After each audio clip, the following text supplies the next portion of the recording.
Nous sommes pratiquement à 8 mois des élections présidentielles en Côte d'Ivoire et Laurent Gbagbo, qui est candidat déclaré, n'est toujours pas sur la liste électorale. S'il jamais n'est pas candidat, quelles sont les options qui s'offrent à lui? Qui sont les personnes dans son camp qui peuvent le représenter? C'est ce qu'on va essayer de voir dans cette vidéo. Si vous êtes nouveau, abonnez-vous, laissez un petit like.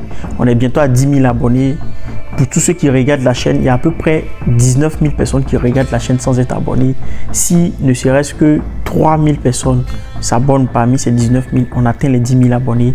Soutenez-moi, faites cet effort. J'ai lu tous les commentaires des vidéos précédentes et il y a clairement 3 tendances qui se dégagent.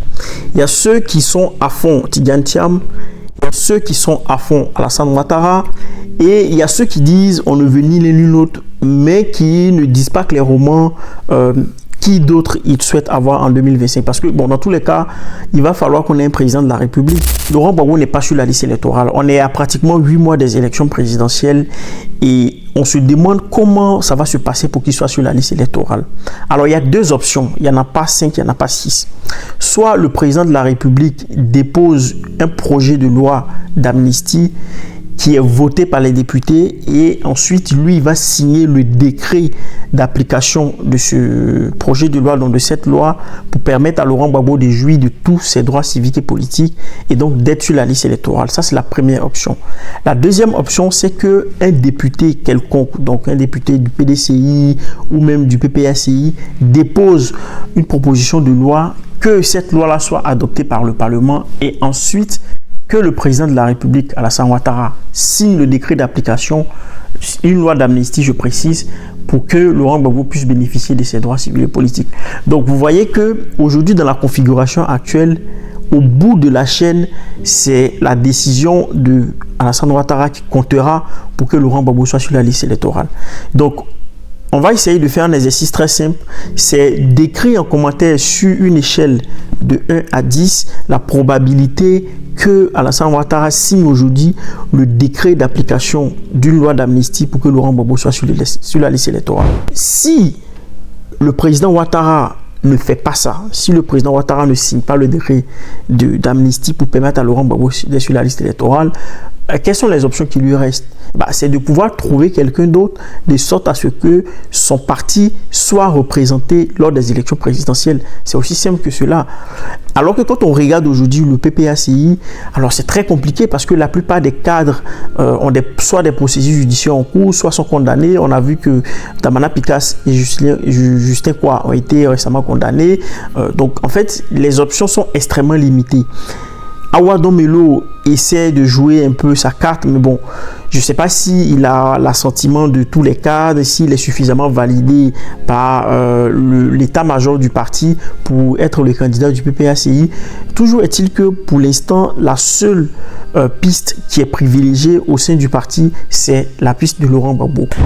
Si jamais Gbagbo n'arrive pas à se présenter aux élections et que le PPACI ne trouve pas non plus quelqu'un d'autre pour le remplacer, ça va être compliqué pour ce parti-là parce que le premier test du nouveau parti de Laurent Gbagbo, ça a été les élections, je crois, législatives passées, pour lesquelles ça a été très compliqué pour le parti d'avoir des maires. La plupart des grands cadres du parti ont été battus. Je pense à Kone Katina, je pense par exemple même à Stéphane Kipré. Tous ces cadres-là ont été battus dans leurs circonscriptions respectives, pour la raison que, bon, le parti de Laurent Gbagbo, historiquement le FPI, ayant été absent à un moment de la scène politique et ayant connu plusieurs divisions, en fait, ça a été très compliqué de pouvoir revenir sur la scène et de reconquérir les électeurs, de recréer ce lien-là avec les différents territoires pour espérer revenir au pouvoir.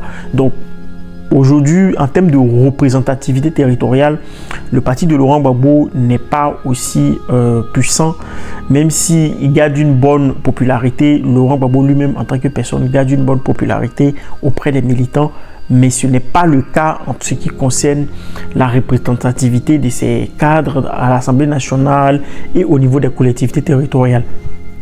Pardon. Et donc, cela fait qu'aujourd'hui, c'est un peu plus compliqué de pouvoir voir une lisibilité sur la stratégie du PPACI en dehors de Laurent Gbagbo. Après, moi, je peux comprendre l'idée derrière qui est de dire qu'on va faire du cas de Laurent Gbagbo notre stratégie de sorte que tous ses droits soient réhabilités. Donc, j'ai envie de dire qu'il y a peut-être un objectif clair de la part des cadres du PPACI, c'est peut-être pas forcément de gagner aux élections présidentielles, j'en sais rien. Peut-être que leur objectif aussi, c'est de faire en sorte que les droits civils et politiques de Laurent Gbagbo soient réhabilités de manière totale, puisqu'il a été acquitté à la CPI. Donc, il faut que aussi au niveau local, donc en Côte d'Ivoire, tous ces droits civils et politiques soient réhabilités. C'est peut-être cette raison-là qui fait que le parti mise sur l'inscription de Laurent Gbagbo sur la liste électorale. Autrement, je ne comprends pas pourquoi on ne prépare pas une relève au cas où, pourquoi on ne prépare pas un plan B. Ça, c'est quelque chose que je n'ai jamais compris au niveau des partis politiques en Côte d'Ivoire, peut-être dans d'autres pays, mais en tout cas en Côte d'Ivoire, on voit qu'en dehors des leaders historiques, donc Laurent Gbagbo, Alassane Ouattara, bon, Henri Konan Bédié n'est plus, donc son cas n'est pas valable, on ne va pas en parler, mais il n'y a pas de plan B. Par exemple, au Sénégal, on a vu que Ousmane Sonko, quand il a été empêché, il a su dépêcher quelqu'un pour essayer de représenter son parti. Ce n'est pas le cas en Côte d'Ivoire où la plupart des partis misent sur le leader historique et donc quand il est empêché, eh ben, c'est tout le parti qui est empêché de se présenter. Alors dites-moi en commentaire ce que vous en pensez. Est-ce que selon vous, Laurent Gbagbo doit dès maintenant abandonner l'idée d'être candidat et commencer à soutenir quelqu'un dans son camp? Ou bien vous pensez que la stratégie de faire monter la candidature de Laurent Gbagbo pour réhabiliter tous ses droits civils et politiques est plutôt une bonne chose? N'hésitez pas à me le dire en commentaire. Et encore une fois, merci d'avoir regardé la vidéo. Si vous êtes là, si vous êtes nouveau, n'oubliez pas de vous abonner, de laisser un petit like, un petit commentaire. Et on se retrouve prochainement pour d'autres vidéos.